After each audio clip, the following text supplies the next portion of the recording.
All right, guys, welcome back to the channel. My name is Drew. If it's your first time here, good to see you here. We are learning, studying, exploring functional anatomy. And in today's video, we're looking at some of the posterior neck extensors, the primary neck muscles. There are a heap of little small ones, and we'll do a video on those little small ones, but these are the bigger ones that we're going to explore today. And we're going to be looking at the Semispinalis Capitas, which is this one highlighted in orange. And then we're going to come down a little bit and we'll look at the Semispinalis Thoracis. So that's the one that goes onto the thorax. And then we're going to come up between those two there. And then we've got Semispinalis Colli, which is kind of like the middle one. So essentially these three muscles make a integrated muscular group where they are primarily extensors of the spine. So when they contract, they kind of pull down on the transverse spinous processes and they kind of straighten your back up or create spinal extension, and then at the same time lift your head up into cervical extension. So let's have a look at them individually. So we'll start with the big one up here, Semispinalis Capitas muscle. Capitus, meaning head. So we've got the one on the base of the skull, the big kind of helmet that protects the brain in the spinal cord. And it kind of starts here on this rough surface on the back of the occipital bone. So this green bone here, and this is the occipital bone. And you see you've got there like one line there, and you've got like another line there, another line there. These are the nuchal lines. So you've got a pretty big ligament called the nuchal ligament attaches onto here as well. This area here is big attachment onto the back of the head.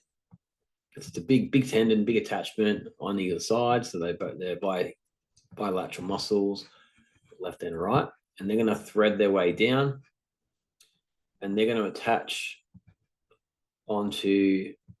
Let me fade the other ones away. Fade others.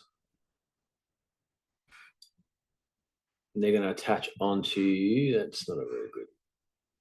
Onto the transverse processes here. So we look at our information section.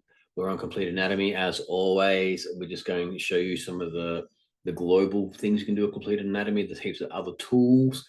So I highly recommend you kind of get a subscription for yourself if you're interested in studying anatomy. So we're looking at the C4, C7 vertebrae transverse processes of T1 to T6. So you can kind of see it's attaching onto the body of the vertebrae there as well. And the transverse processes a little bit too. So two big kind of like connecting components of this muscle onto the cervical spine from about C4. That's C4, 5, 6, 7, all the way down there. So essentially a big, strong muscle that's going to stabilize your head and kind of stabilize and move the neck a little bit. If we go down to the next line, here we have Semispinalis Colli muscle, T1 to T6 vertebrae, and then insertion on the spinous process of C2 to C5. So right up to the base of your neck, C2 here on the spinous process, threading down to C2, 3, 4, 5, and then distally it's going to attach from T1 to T6. So we have T1, that's correction, T1 here, 2, 3, 4, 5, 6.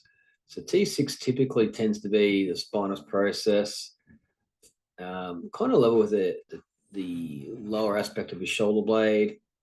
Now, if you go down another level, T7 tends to be right at the tip of the scapula. There's a little bit of natural variation there, but this is kind of like your mid-back region here. So it goes right down to your middle back in terms of the middle one, the colli muscles, Semispinalis Colli. And then we have the thoracic. I can never say thoracic correctly. It's a bit of a tongue tire. And we look at the organ insertion here. So transverse process of T6 to T11. So pretty much picks up where the other one stopped. So T11 is here. 11, 10, 9, 8, 7, 6. And then in terms of where it's going from, insertion C6T4. C6 up to here, then 7, then T1, 2, 3, 4. So there's each one, they're kind of like going up 5 to 6 segments of the vertebrae. And together they cover all the essential vertebrae. So they're attaching onto the spinous processes here. You can see the little tendons attaching onto the spinous process. And then the tendons attaching onto the transverse process. So that's this kind of part here. And you might even get some kind of attaching onto the vertebral bodies as you come up a little bit higher as well. Also here, attaching onto the vertebral body. So lots of kind of like individually each attachments would be considered weak, but when you can combine them all together, so you've got basically from 2, 3, 4, 5, 6, 7, 8, 9, 10, 11, 12, 13, 14, 15, 16, 17 vertebrae that you have attachments on with the semispinalis muscles. And that's kind of how these muscles work. So they go in segments. So if you can look at this one here, like this muscle belly or strand kind of goes from that vertebrae 11 and it kind of threads up to the 5th thoracic vertebrae. And the next one comes up, goes from 10, next one will go up. If you kind of follow the line, go up to 4. And so they kind of thread their way up. And so you can segmentally kind of recruit these muscles depending on the angle and position you put yourself in, or they kind of work as one muscle. So for example, if you're doing like if you're touching your toes, doing a forward fold or full spinal flexion, as you kind of flex and roll down, the weight coming through the muscle will change as the center of gravity changes as you're rolling through. And so different parts of this muscle will get loaded and tensioned. And so that's over a long period of time to do like slow roll downs and then roll up. Because when you roll down, the muscle's going to eccentrically lengthen. So that's going to get stronger. And then when you roll, it's going to concentrically lengthen against gravity. So it's going to get stronger in both directions. Okay. You can kind of create really good supple spine. And so movement practices like mobility, yoga, Pilates, particularly are really, really good, or weighted mobility exercises are really good at creating strength in these individual segments, and then they work together as a whole. So when vertebrae move, they tend to move they can move individually a small part, or they move together as a whole unit, and that's where you get the bigger movement expressed from. So for example, if you can get 3 degrees lateral flexion from what's that, fourth thoracic vertebrae and the 5th thoracic vertebrae, so 3 degrees side bend, okay, that's not much, but when you add extra 3 and the 3 and the 3 and the 3 and the 3 and the 3, all of a sudden you're doing 20 degrees or whatever it is, lateral flexion. That's where you get your movement from. Let's check out the motion. So we can kind of tell that this is going to be a spinal extensor and a cervical extensor. So it's going to lift your chin up, you're going to look up. But let's see what the motion animation tells us it's going to do. So semispinalis. All right, so this is a huge trap muscle. So let's fade all. And here we go. So we've got our semispinalis muscle here attaching on the base of the occipital there, threading down cervical spine and thoracic spine. And when it contracts, if it's just to one side, it's going to create a lateral flexion. And you can see all the other muscles which are faded, which are going to help in that movement there. We did all these ones in our last video, scalenes. We've got the upper trapezius here as well. So that semispinalis muscle, very big, very strong muscle, is going to side bend the head into lateral flexion. So that's a natural movement for this muscle.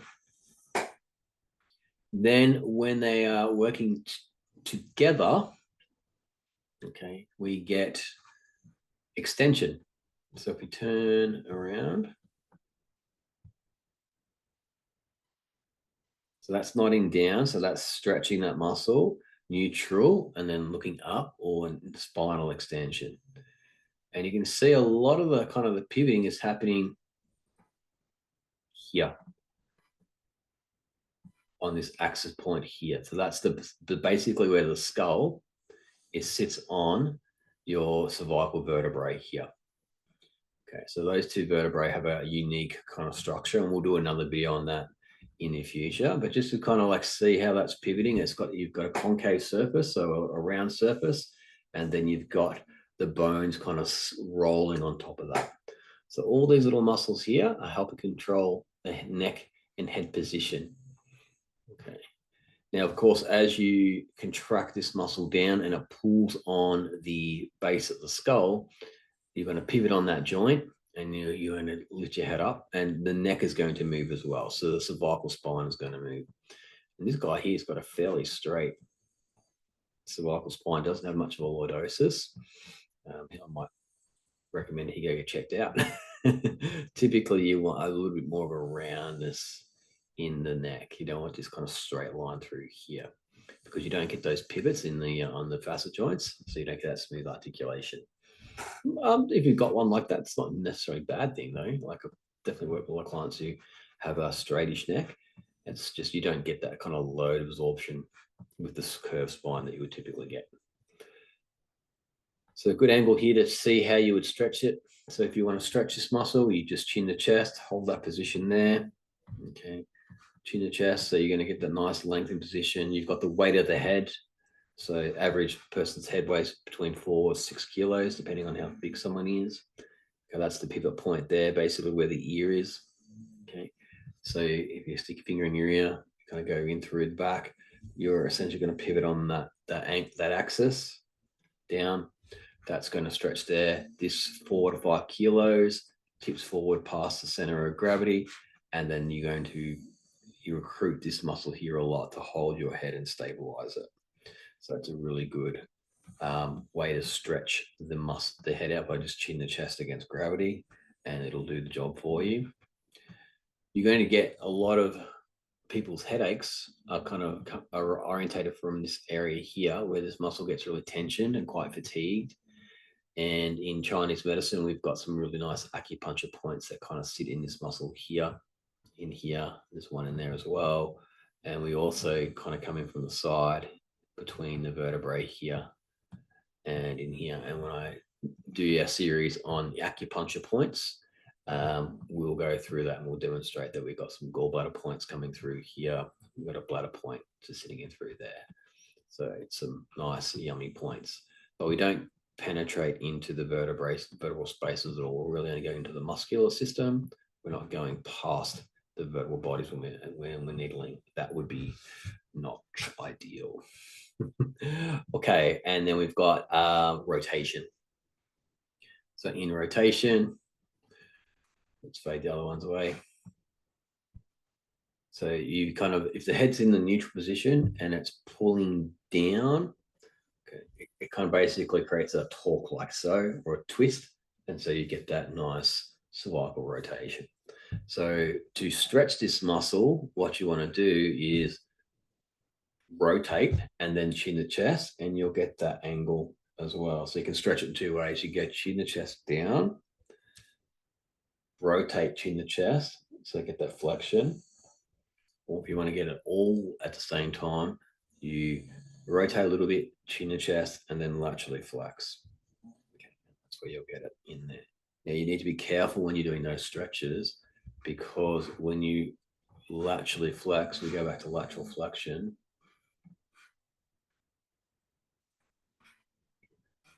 You know, essentially what's happening is you're closing down the space in the neck when you laterally flex, so here, and so you've got nerves coming out between the vertebrae here. So if you go too far, for some people, that can kind of compromise the nerves coming out of the side of the neck, and you might get some kind of pins and needles type situation going on there. So particularly when you laterally flex, rotate, and then flex down.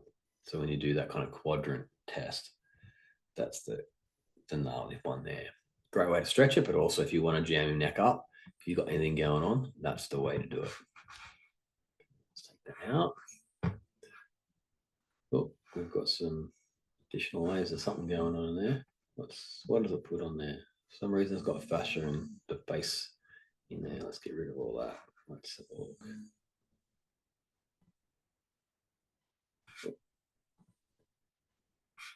Okay, where is that coming from? That's all right, it's not causing a huge problem. So we'll leave that there. Don't know why I put in that tissue. That's some of the quirks of this program. Yeah, let's get rid of that. Connective tissue, get rid of that. Okay, so let's look at the nerve supply. So come back to our info section here. Come down here, we've got innervation, degrader, occipitable, C2, and third, cervical nerves. So basically coming out of the side of the neck here. So what we can also do is go to nerves and isolate nerve path. You can see the nerve coming up the base of the back of the head here. So this is your classic kind of back of your head headache pattern here. This muscle gets tension, so you've got that forward head posture. Muscle gets really tight, tense, compresses down that nerve, and you can kind of get this tension headache coming out the back of your head. If you've ever done a lot of work at a computer or a lot of driving, you can feel that. Then at the same time, we've got it coming out of this kind of C1, C2 region, going into the muscle belly there. So we have a lot of space between the muscle and the vertebrae where we put needles in there. So again, if this head position gets compromised, you get this forward head position that closes the space down, compresses the nerves, and that can kind of trigger kind of that kind of upper the neck, cervical pain, headachy kind of syndrome. And that's also just showing you in blue whereabouts the nerve is going. Okay, let's have a look at the thoracic nerve supply.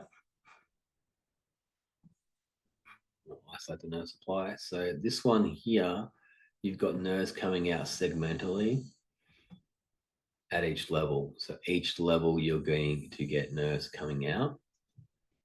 So this is kind of good and bad, meaning like, so for example, if you injured this part of your back, you might get some kind of neural compression or impingement going on in this space, but then you've also got nerves above and below it, which are still getting nice communication to the muscles, so then the muscles can still work.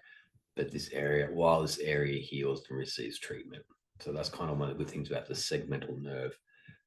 It's kind of like you've got a lot of redundancies per se. Let's go back. Let's look at the movement.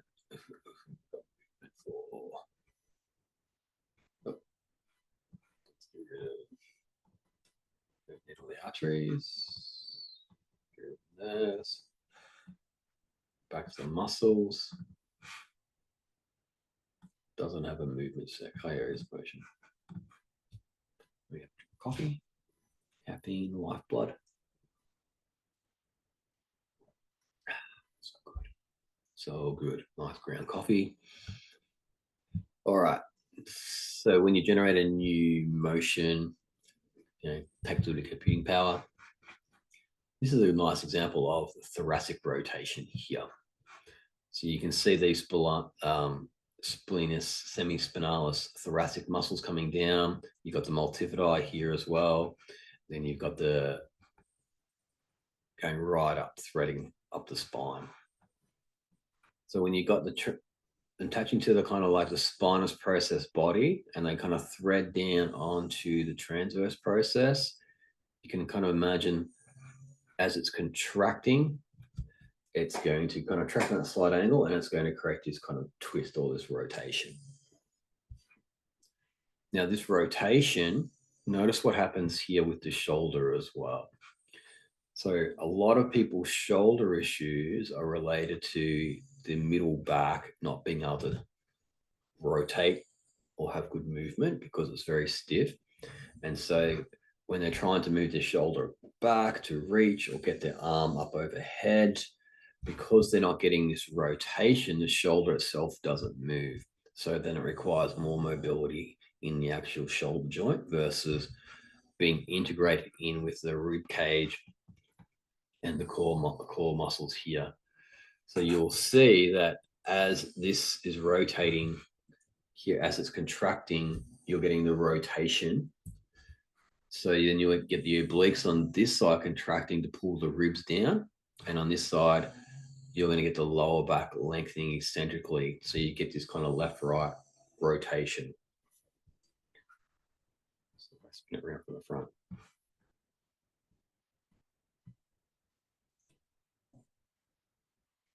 So you're going to get this kind of nice twisting action here as the obliques kick in to create the twisting movement. Here, you're going to get the obliques on this side pulling down, as well as the erector spinae. So as you're twisting that way, the opposite side and the lower back works. So you get this kind of switch left to right, front to back. Then to make things more complicated, as this shoulder is rotating, so this is all orientated around gait. This is probably a bit more of an advanced kind of concept. But as you're walking, so from this position here, that arm is swinging forward, so it's reaching forward. This arm is swinging back. So if this arm is swinging back, then this leg is going to be stepping forward, and then this leg is going to be stepping back. So we've got that opposite arm and leg movement going on there. So this position here, what you'll see is this rhomboid lower trap will be pulling the shoulder blade down with the lats.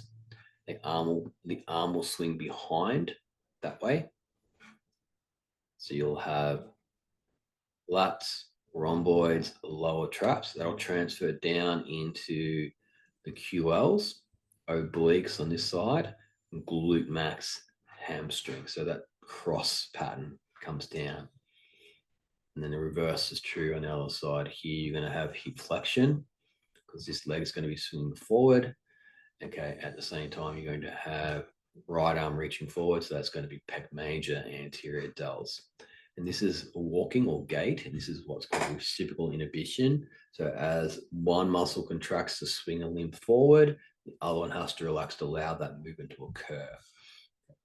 And there are two master skills in exercise. One is breathing, and the second is walking. Everything else is orientated around those two. If you can't do those two things correctly, everything else is much harder to perform. Because if you think about it, to rotate the ribs is really about breathing correctly. So the thing that kind of drives rib movement is the diaphragm on the inhalation. Okay, on the inhalation, the ribs expand, so there's an expansion of the ribs. And then on the exhalation, the abdominal muscles are contracting to pull the rib cage down. So this inhalation, exhalation is intrinsically linked into the core muscles and the spine muscles to create space in the lungs to get air in. And then on the exhalation to push air out so you get respiration. And so all these muscles here up and down the spine, they're kind of doing two things. They're facilitating breathing, and then they're facilitating movement at the same time. So when you combine those two things together, it becomes quite complex, quite a tricky thing to kind of work out. And it takes time to kind of wrap your head around it. And I still get confused. Like it's movement is confusing because there's so many moving parts, so many things happening at the same time, coordinating together. Get one thing out of whack, and then the body's really good at compensating and doing weird things, and you get multiple things out of whack, and then you have to really take some time to kind of unwind things. And for some folks, their compensatory pattern, they've evolved to adjust to maybe a slight natural deformity in their body. And so they might have more of a unique kind of presentation as well, because their skeletal structure is slightly different to the average bear. And so the body adapts around it. So there's not really a one size fits all. We have kind of like an 80-20 rule or a framework, kind of like 80% of the kind of movement works for most of the people. And then this is kind of 20% of adjusting for natural variation, natural preference, different shapes and bodies, things like that, injuries, nutrition, how people have grown up in terms of their skeletal structure and all those kind of cool things. Okay, so that is a good overview of these three muscles here. So we have the Semispinalis Capitas muscle. So that's the big one that holds your neck in place, basically. That's the headache muscle for a lot of folks. We have Semispinalis Colli, and then we have Semispinalis Thoracic muscle, essentially making one big back muscle from the middle back, just below your shoulder blades, right up to the base of your head into the occipital bone there. And I was going to show you the nuchal ligament as well. Let me quickly throw that in before we finish. I had it prepared there earlier. Nuchal ligament. Where to go? Nuchal ligament. Oh, it's disappeared. Okay. So the nuchal ligament is that huge ligament, okay, that basically stabilizes the head and the cervical vertebrae, and that does thread down right down to the tailbone between each vertebrae as well. But this ligament up here is really, really thick, really, really strong, and essential for keeping your head nice and stable. And it's kind of integrated into these kind of cervical extensor muscles here.